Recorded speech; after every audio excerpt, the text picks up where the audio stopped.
This is Tim. Hey, Tim. Rick Shapiro. Hey, Rick. How are you? Good. So what's going on in California today? What's going on? It's hot. It's hot, and they don't have enough power. And they kill fish in the Northwest so that people in California can go enjoy themselves at a baseball game. And then what are we doing? Are we exporting, some of the fish kill power out of California? We are exporting some power from California to the Southwest. Uh-huh. Okay. Yep. How much are we doing? How much are we doing? Yeah. Today, I think we've got 400 megawatts. Moving out? Moving out. I don't know what our net is in going in and out of the state because we've got some. Actually, that probably is our net because the outside markets are higher. Yeah. We were talking to Mary a little bit yesterday about the petition that actually probably talked to you as well about the emergency conditions in California. How they have obviously enormous discretion. Right. And one of the concerns that we expressed to Mary was just getting too visible right now, Enron, right, at the commission, given the political climate in California. So I know she was going to go back and try to find out who to talk to at Morgan Stanley to see if they might be a vehicle for seeking some clarification. Right. Or maybe utilizing a trade association like EPSA as the vehicle. Yep. To do it. And I think that is obviously a preferred route. Because right now, I mean, we don't, us going and making a petition like that, I have significant concerns about. The other thing I agree with that. I think you guys are right on there. Yeah. The other thing I just think, you guys, I know, I assume and trust are playing completely within the rules, but just be cognizant of the fact that FERC will undertake, an investigation. This fall of everything that's going on in California. So, right. I mean, I think you just have to have that in the back of your mind. Yeah, we are. Well, let me tell you a couple of things that we've done. Yeah. There are, and all of this stuff. There's really two things that happen. Two areas where we have risk with the ISO in terms of not getting along with them or things blowing up. One is our day-ahead scheduling practices, and then the other one is our real-time operations. We have been doing and have been doing for 2 years a lot of activity in, there's black, there's white, and there's gray. We have been endeavoring into the gray area when opportunities present themselves to make money in real time. We have now moved out of the gray area into the clearly what's legal area, and not even legal, but what's there's like the letter of the law, the letter of the rules, and the spirit of the rules. Yeah. We've been exploiting the letter of the rules, or literally interpreting the letter of the rules in California when we can make money. And an example is non-firm wheels. There are ways that you can go and run through the congestion process. Get paid for congestion and then cut your power and just collect money and have no obligations.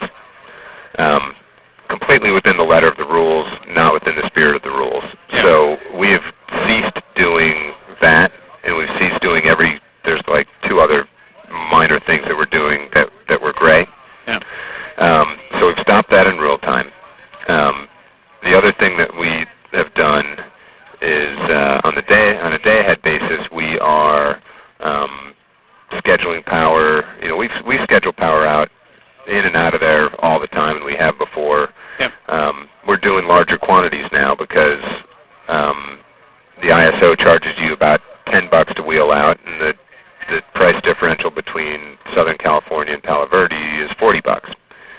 And we've got a long position in Southern California and a short position in Palo Verde, and so there's $30 there. Is that a long term? I mean, the short position in the Southwest, was that recently established? Or? It's been on the books going into the summer. Okay. So we're doing that. Are we establishing additional positions though to exploit that? No. Okay.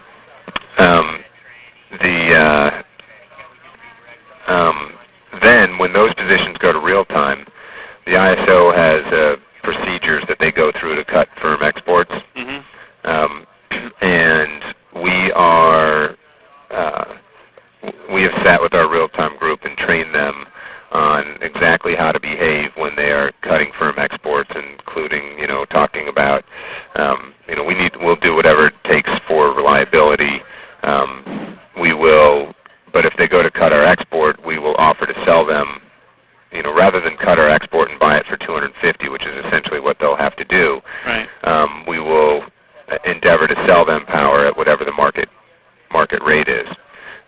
We've also instructed the real-time people that if there are cuts related to reliability, that is not a profit-making opportunity, that it is just a break-even loss mitigation. So, for example, if they try to cut our power that's going to Palo Verde, and the Palo Verde price, so the California price is $250 because that's what the new cap is, and the Palo Verde price is $700. We would offer to sell them our power for $700, but we wouldn't offer to sell it to them for $701 or $800 or $1,000. So we will always have a contract. If it ever comes down to, hey, you guys were exploiting California here, we can say, no, look at this deal. We purchased power for $700 at Palo Verde to fill our cut, and we sold them our cut power for $700, and we made no money. We broke even.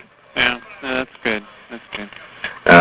So it sounds like you've already incorporated, obviously, the sort of the political situation into your commercial strategy.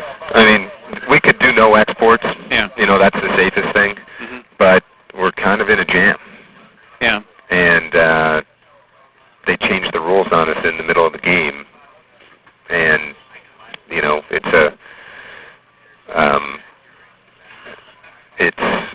I want to export. So if you're saying, and I know that there's a lot of political risk there, and I know that we got a ton of money in our book, and if Jeff Skilling has to go in front of some commission and explain the activities of the West Power Group, it's probably not so great for my career. Are you getting any pushback right now on any of the exports? No. In fact, the other thing is we have